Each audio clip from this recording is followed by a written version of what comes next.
and I'm going to show everybody who you are. You are the Ketopocalypse. Yes, sir.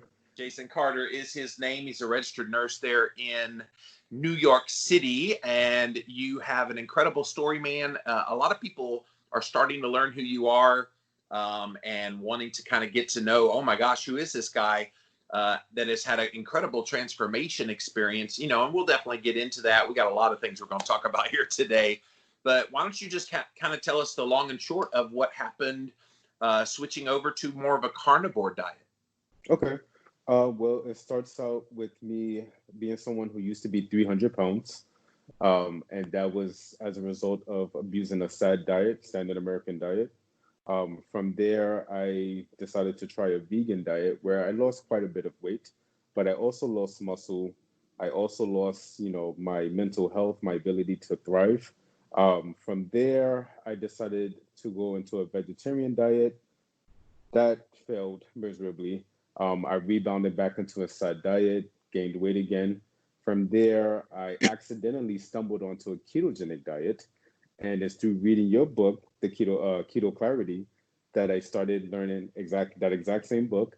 It's through that book that I started learning that everything that I thought I knew to be true about nutrition and health was almost the exact opposite. And that was kind of the catalyst for my health journey that I'm on now. Maybe about 3 years later, after discovering keto, I was introduced to the carnivore diet. I found this blog called Zero Carb Zen, and the basic summary of it was, hey, you don't really need vegetables or fruits or nuts or seeds to really thrive. Like, not only do you not need them, there are certain anti-nutrients in those foods that may actually cause harm. And I decided to just try it, and since then, I've never looked back. Well, and that's the beautiful thing. Like when you find things that finally click, and of course you're in the medical profession, Mhm. and a lot of people have this false illusion, Jason. Well, people in the medical field, they know everything there is to know about health, including nutrition. And my experience over the years of talking to people on my podcast that are in the medical profession, specifically medical doctors, but a few nurses like yourself and PAs, they're like, no, like it's not even emphasized even a little bit. How much did you get in your nursing education? We spent, out of the 4 years of nursing school, we spent maybe 2 days, 2 classes on Really? nutrition. And not only was it only 2 classes, it was based on outdated mainstream nutritional science. You need your 30 grams of fiber a day, each of, your 6 servings of fruits and veggies, each of 8 to 12 servings of whole grains. So you come out of nursing school with this knowledge that's completely false and outdated. And the worst part about it is that we educate our patients with this same false knowledge, and they just come back to us repeatedly with the same illnesses, sometimes even worse. Well, and see, therein lies the problem with the mainstream medical kind of establishment, which you are a part of, is there seems to be the disconnect with the patient. And, you had to go and learn on your own. You read a layperson's book to learn about a different way of eating that made sense to you. Why do you think there is this disconnect? It can't just be pharmaceutical company and food company public interest, is it? I've arrived at the conclusion that I think that's exactly what it is. Really? I believe a lot of what's being taught in these medical institutions and in hospitals is being funded by Big Pharma. It's being funded by companies such as General Mills and the Coca-Cola Company and McDonald's and so forth. And I believe we're being taught this is because it generates revenue. If I teach a patient, hey, you don't need 7 prescriptions of medications, you can change your diet, you can change your lifestyle, and you will no longer have to rely on these medicines. That would be a devastating blow to Big Pharma. It would be a devastating blow to me, Jimmy, as a nurse. Like I don't think a lot of healthcare professionals realize, like, our livelihood, as sad as it is to say, our livelihood depends on the sickness of the individual. And if you reverse the sickness of the individual or treat the illness at its root core, it will completely change our healthcare system in this country, because it's all based on creating an external enemy and thereby providing a solution to that enemy or providing a solution to this external problem. And some people don't even call it healthcare anymore. It's sick care. Like you're It literally is. managing symptoms of people who are sick. And the best that mainstream medicine tends to have are medications and procedures that just kind of cover up the root cause. Like, how do you not know insulin resistance is the root cause of just about every chronic disease? How do you not know Yes. inflammation is directly related Yes. feed oils and the carbohydrates that you're feeding Yes. yourself, not that you have a deficiency in some anti-inflammatory drug. And it's Yes. amazing to me how doctors can't see it, like, and not just doctors, even your colleagues in the nursing Hmm. profession. Like, how can you not see it? It seems so Hmm. obvious. Because we are conditioned, Jimmy. We are conditioned. You know, I had to seek this information myself. This is not something that was taught to me. And I agree with you. What we have in this system of healthcare is a management of symptoms. It's not a reversal or treatment of the root cause of disease. A classic example I always give is I get at least 70 to 80% of my patients are diabetics. And what's considered a diabetic tray or diabetic diet in Uh, most hospitals, they'll give you, yeah, they'll give you pancakes, they'll give you applesauce, they'll give you grits, they'll give you an apple, orange of some sort. can we talk about that a second? Like, Of in what course. logic? Is it because of the you need 130 grams of carbs for brain function? Is that the Mhm. whole concept behind that kind of a diet? I think it's that. I think it's the opinion that glucose is the primary or preferred source of fuel.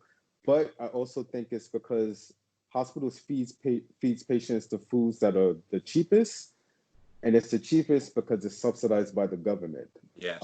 So I'll get a diabetic, and for breakfast they'll get pancakes, they'll get oatmeal, they'll get an orange, they'll get cookies, but because they receive a sugar-free packet of syrup, that makes it a diabetic diet. Oh, So now the patient eats the entire tray, of course, right? They eat the entire tray, their blood sugar like spikes up to 300 plus. Now I have to run and give them insulin to counteract the food they shouldn't have been eating in the first place. It's completely backwards. oh my gosh. Like, that has to be frustrating for you because you It is. still work actively as a nurse in a hospital under all these traditional auspices. Like, Mhm. are you able to covertly kind of go, well, if you don't eat that, you can have some meat. It actually will be a lot better for it. Like, how do you do that? I have, and I've gotten in trouble for it a few times. Okay. So now I'm a little bit more selective with who I say it to. If I So, see the patient's more open-minded, then I'll say, hey, the reason why I'm giving you these statins is because you're eating this, this, and this. If you stop eating this, start exercising more, you don't have to lift weights, but start walking, doing things like that. I'm not going to say you can come off the statins right away, but you may need less of it. Maybe you won't need so many hypertensive medications. And there's been a few times where doctors have overheard me saying this and they did uh, not like it at all. It is actually considered malpractice. wow. Yeah. What, so it's standard of care. You're not allowed to go off the beaten path of the diabetes diet, the statin medication, all these things. And see, this is stuff Right. people don't understand. You, as a medical professional, have to follow this whole standard of care. If you Yes. don't, you can get dinged on your medical record. Right. And you have to put the onus on the patient, which is a lot of times in a general practitioner setting. I tell people, let the doctor prescribe the medication. He has to do that, especially with like cholesterol lowering meds like statins. They have to Hmm. prescribe them or they get in trouble for not following standard of care. Now, just Right. because he writes that prescription does not mean you have to go down the pharmacy and go get it Right. filled. Now, Right. you make that decision on your own, but Right. people don't understand the games that the doctors and medical professionals have to play. Right. But not only that, I think patients need to realize you're capable of firing your doctor. Now, I have nothing against doctors, as a whole, but if you see you don't agree with your doctor's opinion, there's a reason why we tell you get a second opinion from another doctor. If you see that the practices that your doctor are using doesn't align with your core beliefs or doesn't align with your experiences, you're more than willing or more than free to go and find another doctor. Yeah, Jason, I had to do that 2 years ago. My doctor's office is literally like 1 mile from my house here. And I Hmm. always kind of went and got some numbers ran because it all went through the insurance and blah, blah, blah. And I went to get the blood work, and I said, I don't see fasting insulin on the list. Well, he doesn't run fasting insulin. I'm like, how can he not run fasting insulin? It's like a core marker I want to have done. So they said, well, we'll talk to him. And so they go to the doctor. Nope, not running that. We won't run that through insurance. I'm like, okay, fine. I'll pay the $50 out of pocket to get fasting insulin. They still wouldn't run it. And I'm going, why? Like, at the end of the day, I think people are too trusting of the medical system to be all end all of tell me what to do. Try to educate of no. They are consultants, just like businesses hire consultants in their business to help give them ideas and see things from a third party perspective with expert eyes. But they're not the ones running your company. You've got to look at doctors and nurses and PAs all in the same way. They're giving you expert advice, but you at the end of the day make the final decision about what to do about your health. Right. Jimmy, I've been a nurse for 11 years now. It's only as of maybe 2 or 3 weeks ago that I found out that you can even measure the level of insulin in your blood. We are never taught this in nursing school. In my 11 years of work, not once have I ever heard a doctor mention anything about testing the patient's blood level of insulin. Not once. Not once. That's incredible. And it's not just insulin. It was HSCRP, which is one of those key inflammatory markers. Mm-hmm. You can homocysteine, IGF-1, and some other ones, but HSCRP is so stupid easy to run. It's a pretty cheap test too, maybe $40 out of pocket. Right. Pay for it. Trust me, I know all these costs because I've had to pay for them out of pocket. I have really good health insurance, and I can't use it to run the tests I want to have run. Mm-hmm. That to me is a broken part of the system too, is somebody has health insurance. They should be able to get any test they want run within reason. I mean, obviously I still have a belly fat, and so there's obviously something going on there. I would think running fasting insulin and running HSCRP would be no big deal. Mm-hmm. Well, I've said this before, they made the treatment of diabetes glucose-centric, right? So if you make glucose the core problem of diabetes, now you can prescribe insulin in order to treat that. But if you recognize insulin resistance as the root cause, now you have to address the patient's diet. Now you have to address the patient's lifestyle. And our healthcare system is not designed to do that. It's designed to primarily focus on pharmaceutical interventions. Well, and I think, and I hate to say it because you're in that system, but I think the mainstream medical system is going to be left behind here in the next few years. If nothing else, COVID-19 has kind of exposed some of the flaws in our mainstream medical system, because most of the people that are succumbing to this with the worst symptoms, and you're right there in New York City where it was all craziness just a couple of months ago, all these people that were metabolically unhealthy are the ones that were being ravaged the most by it, which again, run fasting insulin, run glucose, of course, run inflammatory markers. You could have caught all those things long before a global pandemic came along. Right. You know, the one pro that I see coming out of this pandemic is that people are starting to pay a lot more attention to their health. People are realizing, like, hey, maybe it's not so much the virus, maybe I'm unhealthy to begin with, and by addressing my own health, then I'll be able to better combat this virus if I do get infected with it. So that's definitely, like, probably the only pro that I see coming out of this. But a major issue that I have is that even in the hospitals, on mainstream media, you see no acknowledgement of implementing measures to improve your health, to improve your metabolic health, to improve your immunity. Zinc is never brought up, vitamin D is never brought up, physical activity is never brought up. None of these things are mentioned. It's all vaccine. And once upon a time, vaccines did not exist and humans still thrive. So why is it all of a sudden we need a vaccine to combat a virus? It is incredible to me that it's just a drum beat. Just we're waiting for the vaccine. I even saw a news story just before we came on the air where they said, oh, even if we get the vaccine, we're going to still need to keep all of the coronavirus restrictions that are in place now going. And I'm going, so does that mean we're going to like wear masks in public? We're going to have to wear gloves and come out in Darth Vader suits? Right. At some point, humanity isn't going to mentally, and this is a big thing I want to get into with you here in a second. Mentally, So the public is already showing signs of losing it.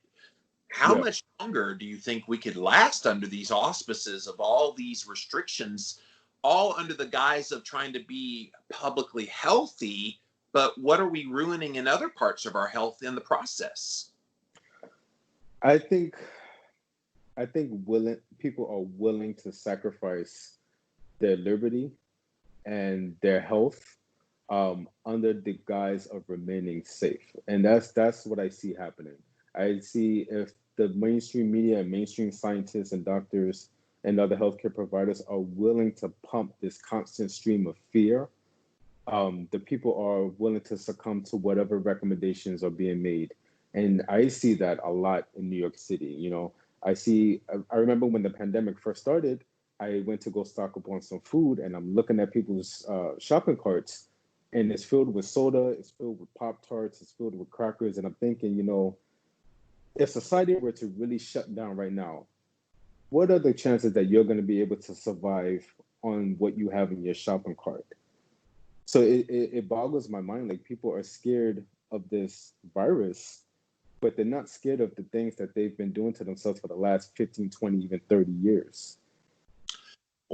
Exactly. And then, like, they're not even thinking about how many people die annually of diabetes, how many people die annually of heart disease, how many people die annually of cancer. I could go Mm-hmm. down the list of all the chronic Mm-hmm. diseases that are the Mm-hmm. leading causes of death. And Mm-hmm. every single one of them goes back to what you're putting in your mouth. And yet we don't have lockdowns of junk food companies. We don't have lockdowns of fast food companies. We're not Right. having these measures put in place to deal with what I would call real pandemic as well. Not that the COVID-19 isn't real, don't get me wrong, guys, Yeah, but yeah.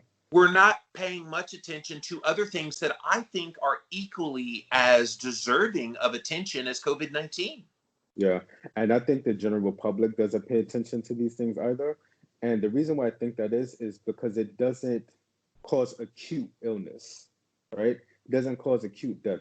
Something like a virus, can take you out within a matter of a week or so. But diabetes, hypertension, coronary artery disease, those are things that take years before you can actually experience the fallout of your decisions. But something like virus is so acute that people pay more attention to that, because luckily they've been able to live on this earth for 40, 50 years with diabetes and not really think anything of it. Because the mainstream medicine, I guess, industry is able to keep you just alive enough. Yes. Medications, Yes. procedures. Yes. They keep you just alive enough for you to keep coming back so that they consistently have a customer. So I'll have a patient that comes in with hypertension or coronary artery disease, and I have to tell them the same nonsense: eat a low fat or fat free diet, eat your fiber, eat your veggies, eat your fruits, avoid red meats, avoid fatty meats. Here's your statins. And then, surely enough, they come back to us 3, 6 months later with even worse side effects or even worse diagnosis. And it's really sad to see. It's really sad to see, because I think this is a result of society being taught that these pills is a magic pill. Regardless of what's going on inside your body, you take this pill, and it's going to make it all better. Yeah, we've become conditioned to think that health comes in a pill. And Yeah. I think those of us that have had our eyes opened, we realize, no, health doesn't come in a pill. It comes in the ways you nourish yourself, the way you live Hmm. your lifestyle choices. Like you Right. said, movement, getting sunshine. Like, come on. Like, why can't Dr. Fauci and the rest of the people, trying to educate, just get out in the sun 20 minutes, get fresh air, move a little? Like, I have yet to hear anybody from on high with COVID-19 specifically, Hmm. even just general practice, get out in the sun. No, they teach us to fear the sun. Eat red meat. No, that'll have saturated fat. It'll clog your arteries. It's like almost as if everything that they say, do the exact opposite and you'll get healthy. Because it doesn't promote revenue, Jimmy. You can't sell sunshine. You can't sell vitamin D. You can't make a profit off of zinc. Things that are naturally available to us that will optimize and regenerate our health, Big pharma, doctors, other healthcare providers, they cannot generate revenue off of that. So they have to sell you the solution, which is full of chemical concoctions that create more side effects that now you need even more medications to deal with those side effects. And unfortunately, the general public has bought into this because they see doctors like Dr. Fauci and other healthcare providers as the standard of authority. And they listen to them blindly without questioning what they're being told, without using the internet to search for other alternative means of improving their health. The public trusts these people, and unfortunately, they're being taken advantage of. So therein lies the problem. Like, is this an education issue? Is this Hmm. just people don't want to hear the truth, and if you stay Hmm. oblivious to it, you don't have to take action? Do people have this false notion that changing your diet and lifestyle is going to be somehow harder than dealing with the after effects of having a chronic disease that they tell you is progressively getting worse and worse and worse each year, when in Hmm. actuality you can switch it around really fast if you merely change diet? Like, where's the disconnect? I think it's both a lack of education and also a reliance on convenience. There are patients that, sure, I think it's both a matter of lack of education and also this overwhelming desire for convenience. There are some patients where when I teach them about cholesterol, when I teach them about blood glucose metabolism and insulin resistance, they say, wow, like, why has my doctor never told me about this? Why has my dietitian never told me about this? And then from there, they start making the changes that they need to make to improve their health. But then there's also another set of the general public who want to continue eating the same junky fast food that they're eating. They want to continue remaining sedentary or continuing the same toxic lifestyle practices while just relying on a pill because it's easy. You know, let me continue to do whatever it is that I was doing. I want to still smoke. I want to eat my cheeseburgers. I want to eat my pizza, and I'll just take the statin, and that'll reverse all of the ill effects that I've done to my body. So I think it's both a lack of education and also this reliance on convenience, on simple convenience. And I think the public has been led to believe that there is an equivalency between changing your diet and lifestyle and taking that pill. And they Yes, think one and the same. And so choose one or the other, and people take the path of least resistance, which is the. yes, But what they're not understanding is there are unintended consequences to taking the pill, and you're never really fixing the issue. Whereas the other side, you are fixing the issue, which is why you see there is such a rise in functional medicine and other right, alternative health kind of practices out there, because they're actually getting to the root cause of what's leading to the disease to begin with, rather than exactly. state of a pill on it. Exactly. Well, there's been a few times where I'll tell my doctor, say, like, we have patients getting statins, we have patients getting tons of insulin, we have patients getting all these hypertensive medicines. And I tell them, I say, hey, like, why don't we include more dietary interventions? Like, clearly, what we're using to treat these patients aren't working. The few patients that are implementing these dietary interventions, they're not working. So why don't we address a different approach? Like this, I can't tell you how many times I've been laughed at when I brought up low carb diets or when I brought up ketogenic diets. I even had a dietitian tell me one time I was speaking about the low carb diet, and then she overhears me and she goes, "Oh, you're one of those people." Mm. And I said, yeah, I'm one of those people. And then we start discussing it. And I said, she's talking badly about ketogenic and low carb. And I said, fine, have you tried it? And she says, no. So I said, why? She said, well, I've done the research. Okay, but have you tried it? Have you tried it? If you haven't experienced it, then your argument doesn't really hold any weight. You're reading these research articles that are most likely funded, like I said before, by General Mills, by big pharma companies, and you're basing your opinions off of that. But you have no anecdotal experience, so you're just parroting the advice of these other dietary entities and corporations. Yeah, and don't get me started on RDs. Like, you see most of the Dietetics Association being funded by Coca-Cola, and it's like, no Hmm. wonder we're the kinds of things we say coming out of their mouth. Like when the COVID-19 lockdowns began, you should have seen, and you probably did see the articles out there of all these registered dietitians. Oh, we feel your pain and go ahead and take those, eat all that junk food. It's okay. You'll make it through this. Eat all the junk food you want. And I'm Yeah. just like, you are supposedly the purveyor of all things nutrition. I think the least you can say is, you know what, I know it's tough right now, but try to implement strategies of de-stressing rather than turning to the very thing that's going to exacerbate your body Exactly. and make you more Exactly. susceptible to this virus if you get it. Exactly. I think you posted this, Jimmy, but I saw a few posts on social media where they were selling this huge size of M&Ms, and they called it like a stress pack or something. It was advertised as being a stress management. Right. And I thought this is absolutely ridiculous. I've seen other seminars that were being funded by Coca-Cola to address COVID-19, to talk about virus, to talk about immunity, and they were funded by Coca-Cola. They were funded by General Mills, and nobody blinks an eye when they see this. Nobody thinks about the hypocrisy and the irony behind this. Nobody thinks about it. Oh, because it's low calorie, Jason. It's like all Right. calories. See, this is why people poo-poo people like me that say, okay, the calorie thing is overblown. But I'm like, look, when you look at the issue objectively, what is causing more harm?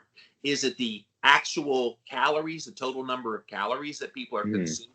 Or is it what makes up those calories? Because you yourself are an enjoyer of lots of meat, and I can take a nutrient-dense pile of meat and consume that 1,500 calories, and then I could consume Coca-Cola and Doritos and Snicker bars and fast food, you name it, that adds up to 1,500 calories. Which one's going to give you more health? I think it's obvious to anybody with a brain. Right. I tell people all the time, 500 calories of a ribeye steak is not the same as 500 calories of French fries.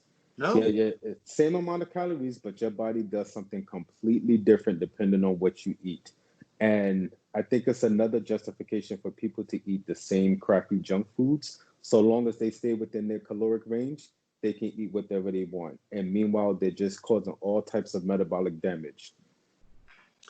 Yeah, I don't know what's going to open people's eyes to the hormonal activity that's going on when they consume food.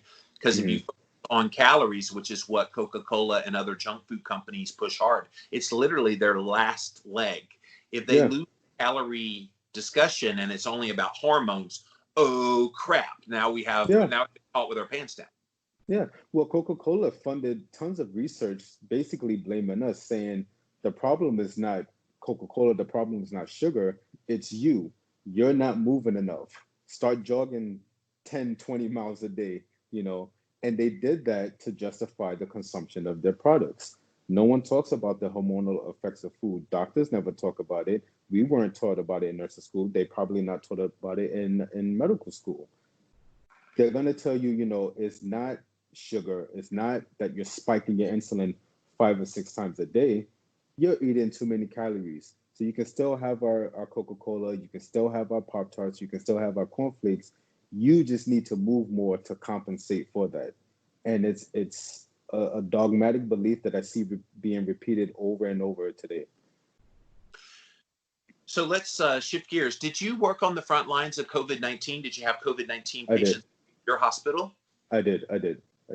Talk experience a little bit. You're allowed. Yeah, at this point, I don't care. I will say whatever needs to be said. So in the beginning, I did notice it was getting a little bit hectic. I would say around mid-March to April, it was getting pretty bad. Like we received a lot of COVID-19 patients, so much so that we had to completely designate full units in our hospital specifically for COVID-19 patients. I've had shifts where every one of my patients were COVID-19. I would say 80% of my patients that were positive, you couldn't even tell. They presented no signs or symptoms. Our face-to-face interactions were just like you and I. But then there were some that did need to be intubated. There were some that they presented to the hospital with obvious signs of respiratory distress.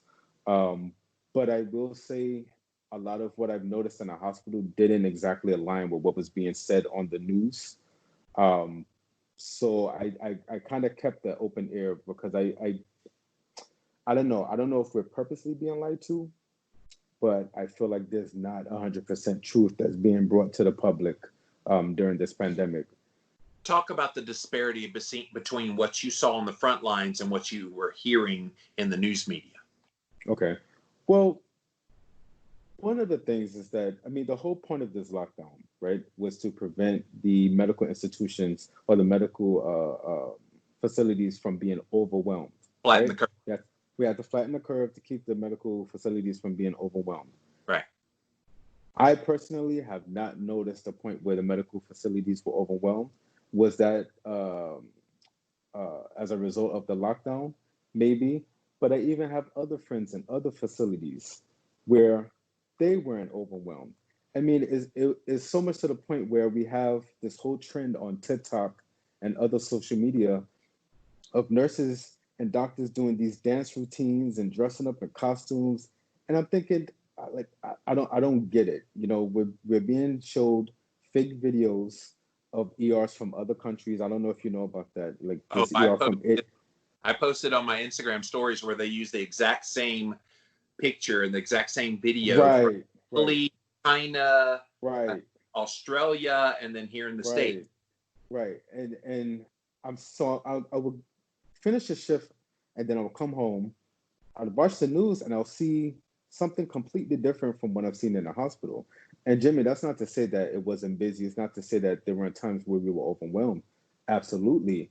But I think this whole doom and gloom apocalyptic scenario that we're being fed on the news, it didn't align with my experience and many other nurses that I know, not just in my facility, but other facilities, not just in New York, but across the nation as well. What do you think's going on there? What's the purpose? Without me sounding like a conspiracy theorist, Go, brother. Go. I think this is a political play. I think this is a political play. Like I said earlier, the whole point of the lockdown was to prevent the medical facilities from being overwhelmed. And that point has passed. That point has passed. I will Long. say long past for at least what, 2-3 months now. Mid-April. But right.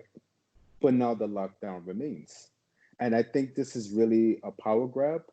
I'm not going to make this a left versus right thing, but I think there are people within the government that are utilizing this pandemic, that are taking advantage of this pandemic to make it a power grab, to enforce more authoritative rules and policies on its citizens. And I see it getting worse and worse and worse as time goes on. And people are buying into it. They're willfully consenting and agreeing to this because they're overwhelmed with fear. Well, and part of the fear is this whole mask issue as well, and it's kind of become politicized as well. And what's funny is, like, I can just talk about masks on my work, not give an opinion one way or the other, just talk about it, and you get this kind of vitriol that comes on. Just wear a damn mask. No, you're going to invade my liberties. I'm not ever wearing a mask. Right. Power grab battle, butting heads, and nobody ever gets anywhere. So from a medical perspective, you have to wear a mask, surgical mask, in the hospital. I'm assuming the protocols made you wear it a little more than you typically would pre-COVID-19, right? And so talk about the mask. You don't have to give an opinion one way or the other, but do you think they're effective at preventing COVID-19 and some of the cloth masks that we're being told? And of course, the very few N95 masks. Like, tell us what you think. I have mixed views on it because we typically wear surgical masks not to protect ourselves, but to protect the patient that we're treating. However, it's already been determined that the actual virus is much smaller than the pores of the surgical mask. That means I could be wearing a mask and cough and sneeze, and that virus, maybe the droplets won't get on you, but that virus will fly right through the mask and onto you. So I personally, if I'm out in public, I don't wear a mask. What I'll do is I'll keep it on standby where I have it tied around my neck. And if I happen to be in close quarters with other people, if I go into a place of business, then I'll tie it on, out of respect. But if I'm walking out in the open by myself, or if I'm out in public and there are people dispersed, around me, more than 6, 10, 20 feet, I'm not going to wear a mask. If I'm driving in a car by myself, I'm not going to wear a mask. I think there is some utility to it, but the science behind it says that these viruses can actually pass right through it. So is it helping us in the long run? I've yet to make a conclusive decision about that. It's like the vaccine. It's almost as if, okay, we're all waiting for the vaccine. And then everybody must wear a mask. I just saw a law in Indiana was just passed that says if you're not wearing a mask in Indiana in any capacity when you're out and about, you could be charged with a Class A misdemeanor.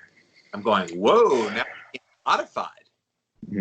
Well, the trend that I see is that it starts out as saying, like in New York City, we have signs everywhere saying you cannot enter without a mask, or no mask, no entry. And where I see this going, because I guess I'm a bit of a conspiracy theorist, is that this year is going to be, you can't enter without a mask. When the vaccines become available, then it's going to be, you need a vaccine to enter. Then we can go into the whole Bill Gates chip thing. But I see this, these are incremental steps on imposing on our liberty, our right to express ourselves as we choose to. I think eventually it's going to get to the point where maybe vaccines won't be made mandatory, but there are going to be systems set up in such a way where it's going to encourage you to get a vaccine just so you can continue your life as you once did prior to the pandemic. So I wonder if you could counter that if you show that your immunity is really strong, you've got a great, strong immune system, your T cell production and all the rest is just power packed. And what about people who have had it and got the antibodies and those antibodies are still present? Like, it seems to me that's like, I hear what you're saying. And some people would hear you, Jason, and go, okay, there's one of those kooks again. Right. Really good points, though, that we have to talk about these things openly so that people that are like going along to get along right now see some of the concerns that people like yourself are expressing here of this is a slippery slope. What's next? And it's like, if 2020 is about the mask and 2021 is about the vaccine, what then? So it becomes this, like, I travel a lot for my job. Am I not going to be allowed to go on a plane unless I have the vaccine and show some card or something on my arm that shows I had the vaccine? Right. It's going to be very interesting to watch all this unfold. Right. Well, not to venture too much off topic, but if you remember, at the time of 9/11, shortly thereafter, they implemented the TSA, right? And initially, everyone got it. They understood. They said, okay, this happened to the Twin Towers. We get it. We need increased security in the airports. Jimmy, it's almost 20 years later, right? After 9/11. And now nobody even bats an eye. No one even blinks when they encounter TSA in the airport because it's been implemented so long that now we've accepted it as part of our normal reality. And I see the same thing happening with these masks and eventually vaccines. And if there is a chip that comes after that, then that'll probably get mixed into it too. But I think right now we're at the stage where there's a fight between being forced to wear masks and people that are absolutely against it. But the longer that is being mandated, the longer that is being recommended to us, 5-10 years from now, we may just accept it as part of our reality. Well, and here's the thing, like, people aren't talking about how we've lost humanity wearing the mask. Like, I've been out and about in some grocery stores and I socially distance and do all the things, but I miss smiles. Like, one of the things I love about humans is you can smile at each other. Yeah, you still see the eyes and that you can see a little bit there, but there's smile, there's facial expressions. When people are talking, you can read their lips a little bit. Like, all of the things that make us human beings, it seems like we've lost some of that essence. Yeah, I think what's really scary about this whole pandemic is not so much the virus, but that it's turned the public enemy into the other your neighbors, pretty much. Like, This country or this world has never been more divided than it is right now, in my opinion. So much so that everyone's scared of each other. Everyone is scared of each other. If I'm talking to an individual outside, I can't see their facial expressions. I can only see their eyes and can't see, their emotional expressions. I have to stay away from them because of the virus. I don't want to touch them. I want to wear gloves. It's very scary. I think it's separating us more than ever. And I think what was once the enemy of the virus has now been shifted to the individual. Right. Right. Now we're all the enemy, and we have to stay as far away from each other as we can. Yeah, I posted a video recently of this young mom and a couple of kids. She had very young kids in Walmart, and this older lady with a big N95 mask comes over. You're killing your kids. You're all gonna die. And I'm like, really, lady? Like, back away. Like, I don't know. Has the stress of all of this just made people lose their cotton picking minds, as we say here in the South? It's absolutely frustrating, and it's a byproduct of conditioning. It's a byproduct of brainwashing, and I think in a lot of cases they're projecting their own fear onto other people. I've noticed that a few times. I've had people look at me weird because I'm not wearing a mask, and this is while I'm walking to work and I'm wearing scrubs. So, this is one thing I noticed. It's either when I'm walking in the street in scrubs, either people are clapping or they're saying thank you. We're kind of treated like the firefighters were during 9/11. Is either I get that or people look at me as if I'm carrying the plague or the mark. Yeah, it's like, oh my God, there's a healthcare worker.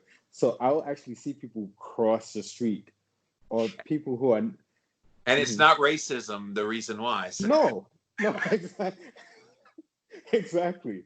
Or I'm walking the street and I see people approaching me who are not wearing a mask, and then they see these scrubs and they're like, oh my God, they'll pull the mask out of their pocket, a mask that they had no intention of wearing. Guilty. Yeah. Yeah. And I'm just like, this is getting out of control. It really is. You focus on your health first. Nobody cared about their health, but when suddenly they're being confronted with this external enemy, this invisible enemy, as some people put it, now all of a sudden, we want to focus on that. But you never cared about your health for the last 20, 30 years. Well, and what we were talking about earlier, people being so willing to pop a pill. The new pop a pill with COVID-19 is waiting for the vaccine. So Yes. it's the reason that people that are used to popping a pill because they don't want to put in the effort to fix their metabolism and their lifestyle, of course they're waiting for the vaccine. I think that's why so many of us in the keto and carnivore and alternative health space have been a whole lot more skeptical about all the things we're being told about COVID-19, because for years we've questioned authority. And of course, some people say, well, you're questioning it too much. Okay, but at what point do we say enough is enough? Right. And I'm noticing this a lot lately. I'm sure you noticed the video that was being taken down by Facebook and Twitter and also YouTube with the group of doctors on Capitol Hill.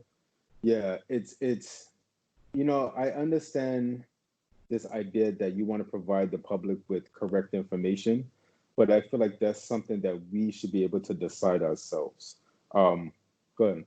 At the end of the day, like, information is not harming people. I mean, unless it's inciting violence and pornography, hate speech, those are the things I think can be safely, everybody agrees, taken down. And yet they have all of this alternative information from frontline medical professionals on COVID-19 and hydroxychloroquine and zinc and zithromax help. Why can't people at least hear the information and go, oh, okay, well, that's interesting. It runs counter to what we're being told over here. And then let people process. The independent thinking that comes from knowledge from every side of issues is gone in 2020.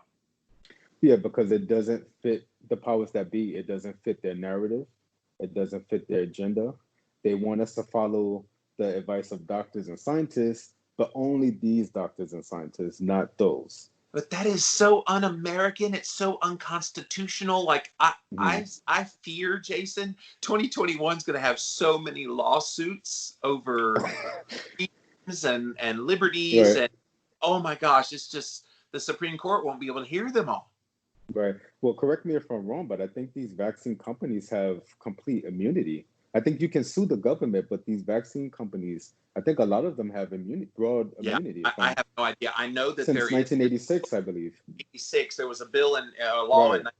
96 that President Reagan signed that can make them. I mean, there's a call for the president to revoke that through Hmm. executive order so that they would Hmm. be culpable for any harm that would come from the vaccine. So I wonder how enthusiastic about vaccines they would be at that point if they Right. had to deal with potential class action lawsuits. Right. Well, Jimmy, you're the historical buff, so correct me if I'm wrong, but I think it was Benjamin Franklin who said those who value safety over liberty deserve neither. It was something to that extent. Yeah. And that's exactly what I see right now. I think people are so entrenched with fear that they're begging for safety over their liberty. And I think when these vaccines come out, they're going to be waiting in line for the vaccines. They're going to comply with putting on the mask. They're going to comply with being stuck in their homes. They're going to comply with not opening up their private businesses. Um, I see this happening over and over and over, and I think it's getting worse because mainstream media is constantly feeding us this fear that we're going to die if we don't follow their interventions, if we don't follow their techniques. And then you have world-renowned doctors and scientists come out and say, hey, the testing that we're using for COVID isn't accurate. If the antibodies are coming back positive, why do you still need a vaccine? Why is nobody talking about vitamin D? Why is nobody talking about zinc? When those people come out with these narratives, with these different ideas, they're being censored rather than leaving it to the individual to gather information from both sides and then making their own opinion as an individual should. They're just completely removing your right to see other arguments. Um, and I don't think people understand like how bad this is, how dangerous this is, or where this is heading, because most people don't have an adequate knowledge of American history or even global history. Because this has been done before, Jimmy, and I'm sure you know this. This has Yeah. been done before. So where are we heading? What do you think is going to happen at the end of all of this, or is there an end, or is this I hate this phrase, the new normal that we're just going to have to live with? I think I see what we used to consider to be freedom in this country. I see that coming to an end. I see a totalitarian like government coming into play. I see um, it looks like capitalism as we know it is being threatened right now by organizations which we might discuss later. Um, I see a communistic authoritarian government coming into play. And I think Americans that would rise up and say, not in my country. I see it. I see that happening. I don't know if it's big enough to actually, make Really? waves. Like you I think see it happening. probably a majority of America would be okay with like a socialist Marxist takeover? Yes. Really? Yes. But Wow. here's the thing. Here's the thing. I think they will be okay with it because they don't see it while it's happening. They don't see it, right? The same way we didn't when TSA was introduced, they didn't see the long-term effects of that. So right now everyone's complying, or most people are complying because they want to stay safe. They don't want to kill their grandma. They don't want to kill the child. But most people aren't willing to realize like how this has been done before in the 20th century, in the 19th century, and other countries around the world. So they don't see the end game.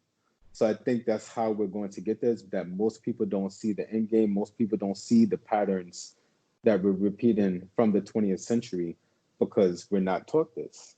We're they're implementing these authoritarian policies under the guise of trying to keep us safe. And it's something that's been done repeatedly throughout American history. Every time there's this huge red flag event that happens, or false flag event, dare I say, There's always been a new policy, a new bill, some new measure that slowly pulls away some of our liberties, but giving you freedom. And I think most Americans are completely unaware of that. So there is going to be a small resistance. I don't know if that small resistance is enough to override where we're heading. I certainly hope it is, but I don't know. I'm not. I'm not all that optimistic right now. Yeah, I mean, it's hard not to be a little bit pessimistic with all that you're seeing happening. And of course, it's not just COVID-19. You are a Black man, so I'm sure you've seen all that's happening with Mhm. going on with the social injustice and the race relations. And okay, we need to talk about Black Lives Matter and da da da. Mhm. And Mhm. some of that narrative kind of goes into a lot of the things we've been talking about. And I don't think anybody wants there to be this totally ignoring of kind of the race relations and how it has not been the best it could have been in Mhm. our country. But it seems like that's become politicized. That's become something that it's not. And most people are kind of going along with that one as well. Yeah. As a Black man, do you feel like you've been held back in your life and career as a direct result of the skin color you have? I think it's absolute BS. I'm not going to deny that there are racists in this country. Of course there are. There's racists in every pocket of the globe.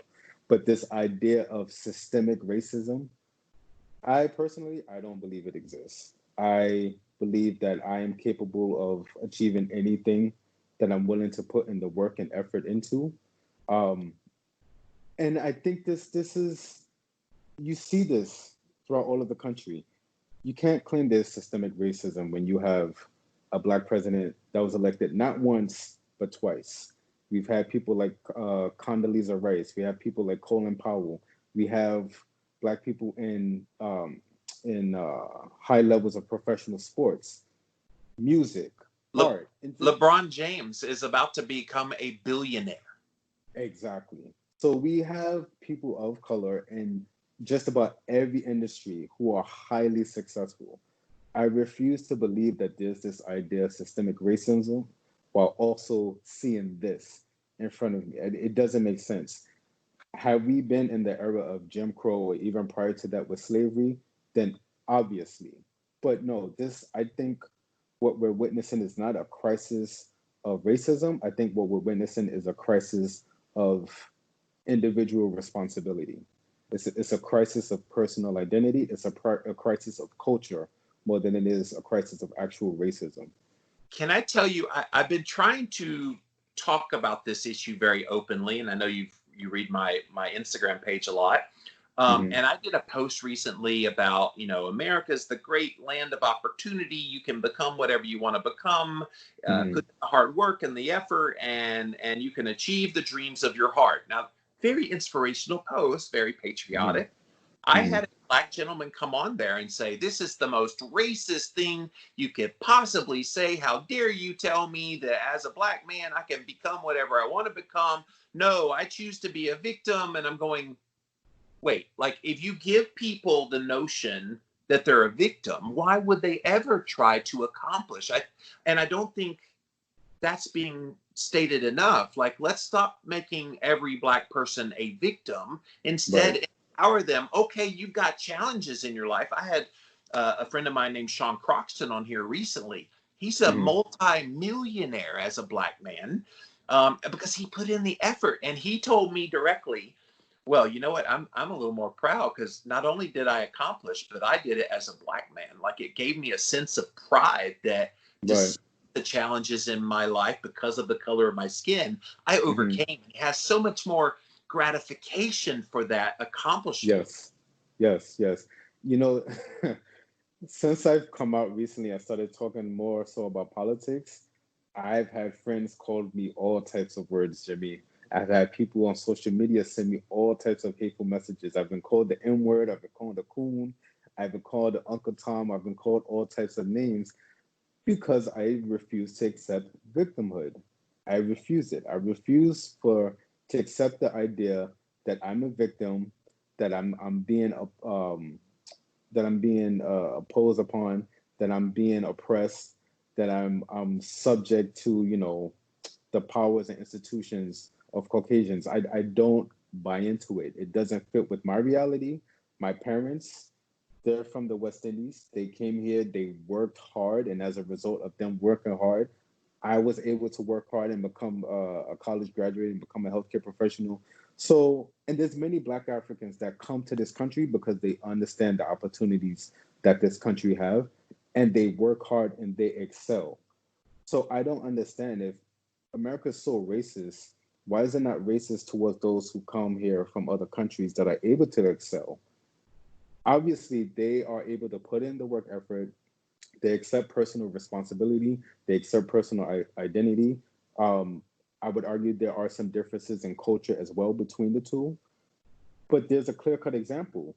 People who migrate here from other countries of African descent are able to excel versus people, not all Black Americans, but some Black Americans who live here who choose to accept this victim mentality that, the white man is against me, or no matter how hard I work, somehow I'm going to have this glass ceiling above me that I'm never going to be able to break through.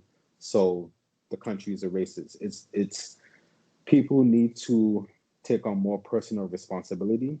People need to educate themselves on American history. Um, and not buy into this political game that's being played. And I think the Black Lives Movement is a major, major contributor to that. They've taken this George Floyd incident and they used it as a Trojan horse to push their own agenda onto the Black community. And I think most of us are too prideful and too emotional to see what's really happening here. Well, and every time I talk about these kinds of things, someone will inevitably say, well, of course you can talk about this because of your white privilege and you dominate. And so some of the vernacularism around this whole conversation makes it too impossible to have any kind of conversation or a debate of ideas. So I appreciate you articulating them like you have. But it's so funny because it kind of morphed from Black Lives Matter to Trans Lives Matter to Right. in matter to we got to get rid of the Redskins as the logo of the Washington football team to I want to say, well, what about Fat Lives Matter? Like if I'm oppressed and I have systemic discrimination against me because I am bigger than most, like where does it end? That's kind of the problem. And a lot of people are frustrated because they feel like if they say something, they're called a racist. Or they don't say something, well, you're exerting your white privilege by staying quiet. Nobody can win. It ends with the destruction of Western culture. This is all my opinion. It ends with the destruction of Western culture and civilization as we know it. When the protests first started, it was about George Floyd. It was what I thought. I thought it was about police brutality. That would make more sense to me, right? The policeman has his knee on your neck for 8 minutes and 46 seconds, I believe. Yeah, that's police brutality. But it quickly morphed into something completely different. Within 3-4 weeks, it completely became this idea of systemic racism. Then next thing you know, they're burning down businesses, many of which are Black owned, by the way. They're tearing down statues, they're burning flags, they're renaming things. Aunt Jemima syrup is now all of a sudden like the worst thing since slavery.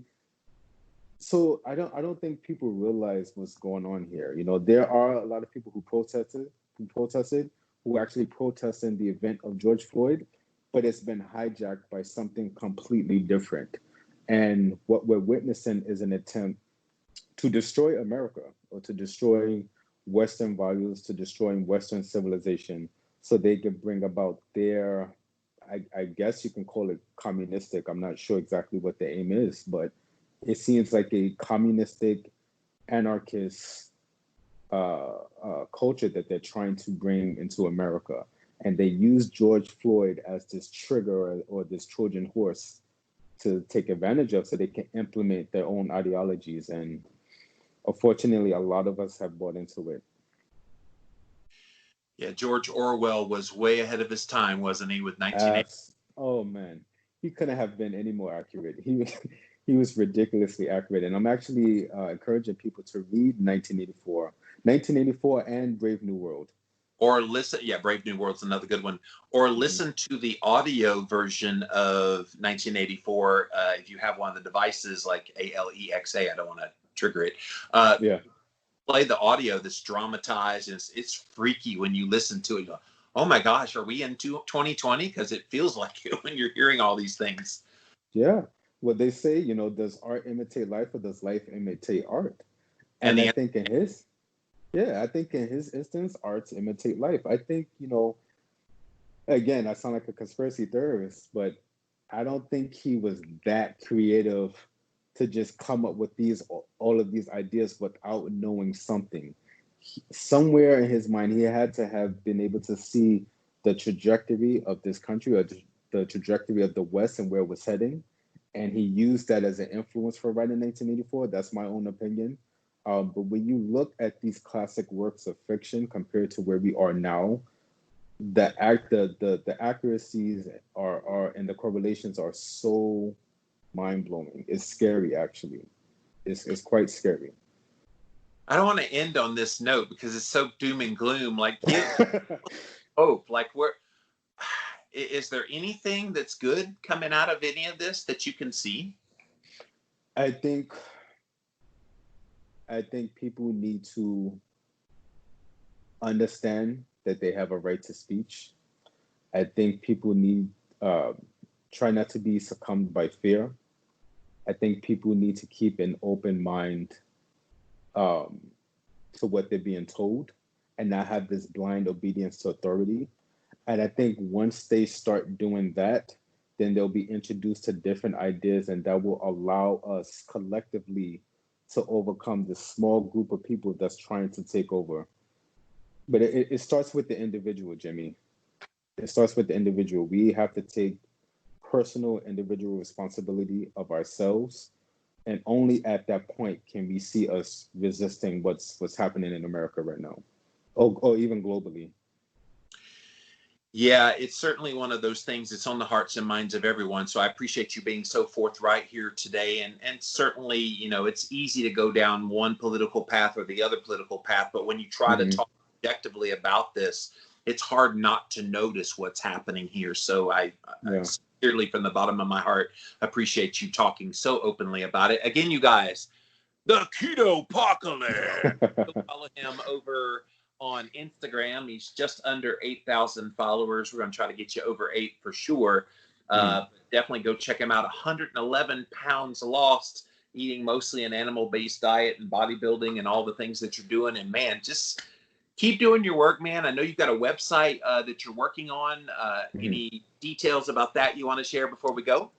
No, I just started it this morning. One of my posts, I still don't know which one of my posts was deleted by Instagram. And I always had plans of making my own website, but that was the real trigger because it's really bothering me now. The idea that I'm down. What did they take down? I don't know. That's the problem. They give you a notification. Yeah, they give you a notification saying that you went against their guidelines, that you offered information that is harmful, that goes against COVID-19 standards of practice. But they don't tell you which post they deleted. I actually received that notification. Right. I actually see that notification 3 times this morning, Jimmy. So I don't know if maybe they removed 3 separate posts. Are you talking about COVID-19? Like, no, at no point did I say COVID-19. It wasn't a hashtag. I didn't mention vaccines. That wasn't a hashtag. So I don't know what I said or did that triggered Instagram. Dude. But the censorship is real. Like, people that don't think that social media is manipulating somewhat the content that you're seeing, wake up, because I've had my posts removed and altered, and I lost my whole YouTube channel last year. This was in August last year. We know Google changed the algorithm in April last year, so it's harder to find alternative health. Like, this has been good long before COVID-19 came around, but they've ramped it up into overdrive. Right. Well, now what they're doing, because they've been called out on it recently, is that maybe they won't remove your video directly, but they'll list it as private so that it's not accessible to the public, or they'll skew the search results. So I can type you in, and it'll be very hard for me to find your video, Jamie. It doesn't mean it's deleted. It's not censored, but they'll skew the algorithm so that people like myself can't find your content. Yeah, I've experienced the shadow banning, and at first I didn't really pay much attention to it, but then I noticed I'd go live on Jimmy Rants, and I Mm-hmm. used to get maybe 60, 70 people on a live. Now I'm lucky if I can get to 20, 25. Mm-hmm. And I'm like, Right. that's not by accident. Like, my Exactly. content has not changed that dramatically that Exactly. I'm losing that many people. In fact, when I first came back, that very first episode, when I came back from sabbatical, March the 1st, I had like 500 people on that day. And here we Mm. are just a few months after that, and I'm barely getting 20, 25. Something is up for sure. Right. Right. Right. They're skewing the narrative. Yeah. Well, I appreciate all the work you're doing. Again, guys, go check him out. He's doing great work. Jason Carter. Go check out the Keto Apocalypse over on Instagram. And Jason, thanks for being here today, man. I appreciate it. Thank you for the invitation. This was a great conversation. I enjoyed it.